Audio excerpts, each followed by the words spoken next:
আসসালামু আলাইকুম এভরিওয়ান। আজকে ৩ জানুয়ারি ২০২৫। আজকের যেই পড়াটা ছিল মোটামুটি কমপ্লিট। আজকে বিদ্যাসাগর, জসীমউদ্দিন, মাইকেল মধুসূদন দত্ত, বঙ্কিমচন্দ্র চট্টোপাধ্যায় এই ৪ টা কবি পড়ছি। যেহেতু এই ৪ টা কবি একটু বড় এজন্য নজরুলকে পড়িনি। নজরুলকে পড়ব আগামীকাল। যেহেতু কালকের যে কবিগুলো আছে মোটামুটি এগুলা ছোট, ছোট আছে। এজন্য কালকে নজরুলকে পড়ে নিব।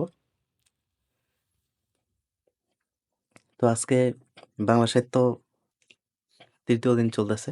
মূলত ৭ দিনের মধ্যে বাংলা সাহিত্যটা শেষ করে ২ দিন রিভিশন দিয়ে দিব। টোটাল বাংলা সাহিত্য। আসলে বাংলা সাহিত্যটা এখন একটা করে সাবজেক্ট যেহেতু পড়তেছি আর পড়াও কিন্তু খুবই কম। এর সাথে যে বিষয়গুলা কনফিউশন সাথেই নোট করে নিতে পারেন। আর হচ্ছে এখনকার পড়াশোনা কিন্তু অনেক বেশি অ্যাগ্রেসিভ পড়াশোনা হইতে হবে। এখন যেই পড়াশোনাগুলো হবে সবকিছু একদম নিখুঁত এবং ক্লিয়ার।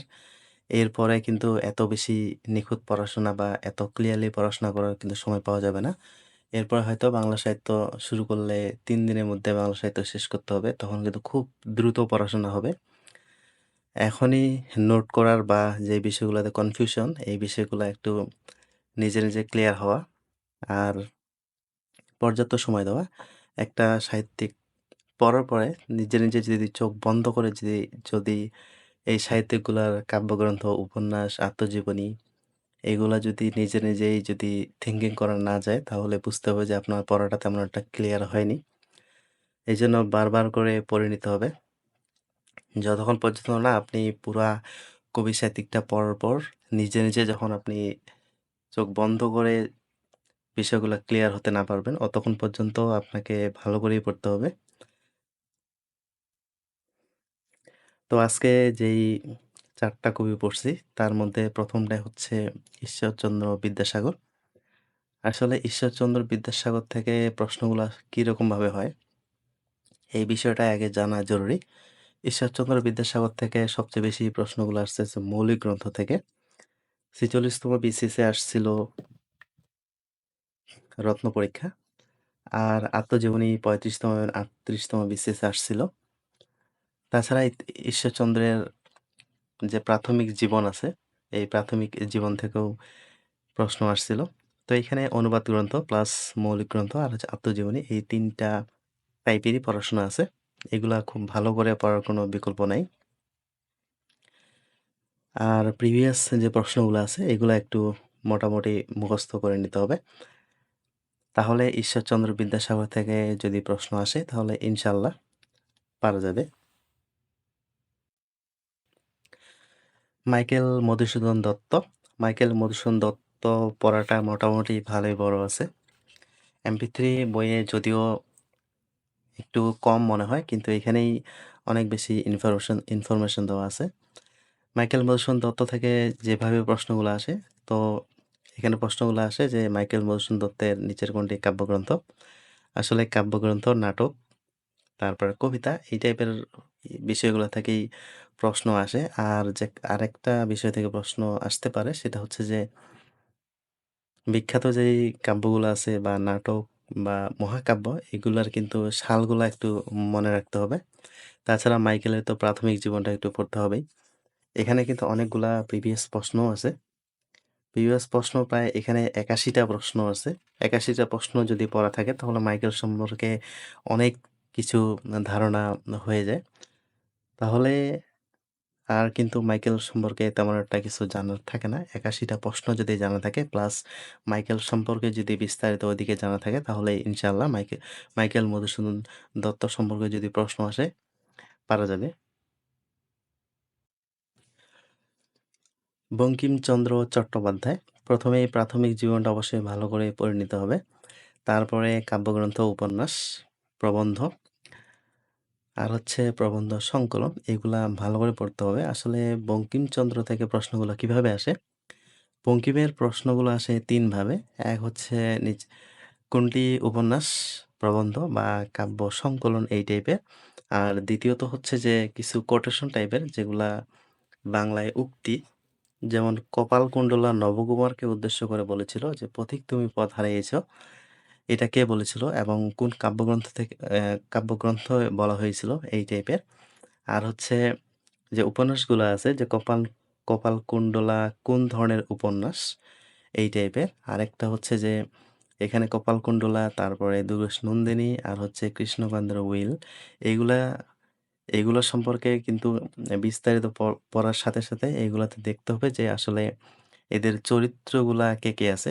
এখানে কিন্তু চরিত্রগুলো বেশি ইম্পোর্টেন্ট। চরিত্রগুলা থেকেও কিন্তু প্রশ্ন আসে।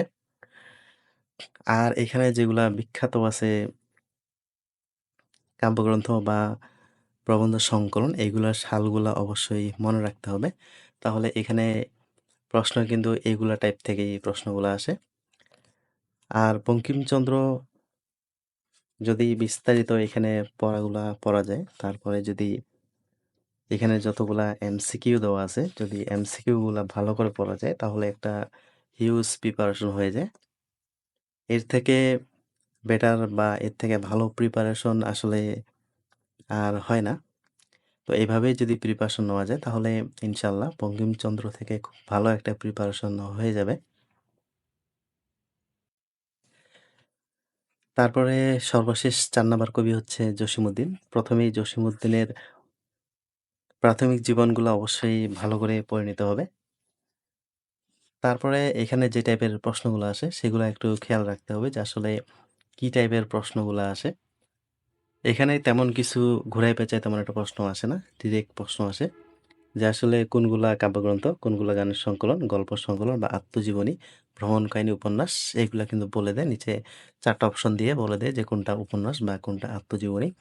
এই টাইপের প্রশ্নগুলাই আসে। কিন্তু যদি বিসিএস বাদেও অন্যান্য চাকরির পরীক্ষার দিকে যাই তাহলে কিন্তু কবিতা থেকে অনেক উক্তি চলে আসে। আসলে লাইনগুলা তুলে দেয়।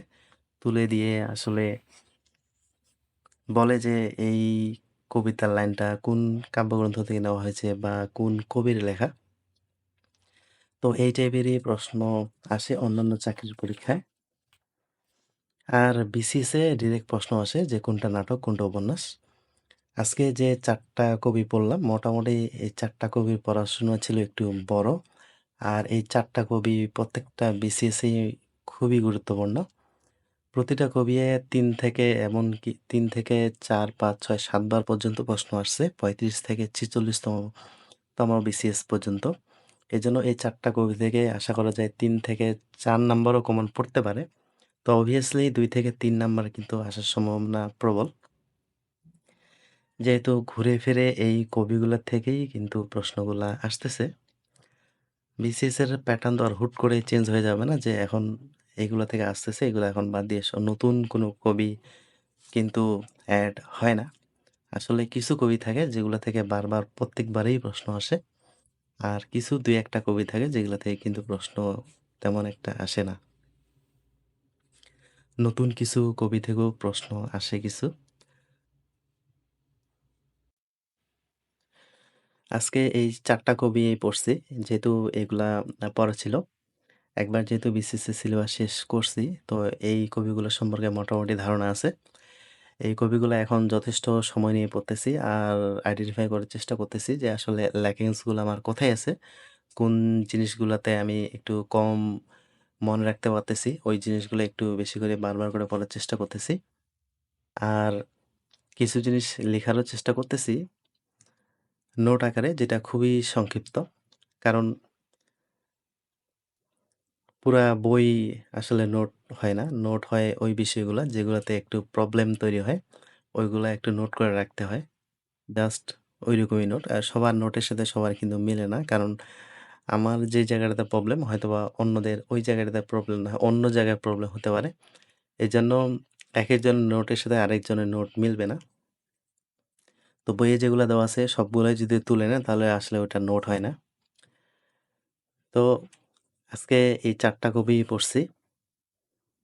মোটামুটি ভালো করে পড়ার চেষ্টা করছি। আর থিংকিং করার চেষ্টা করছি আসলে জিনিসগুলা আমি পারতেছি কিনা। তো সবাই ভালো থাকবেন, সুস্থ থাকবেন। আল্লাহ হাফেজ।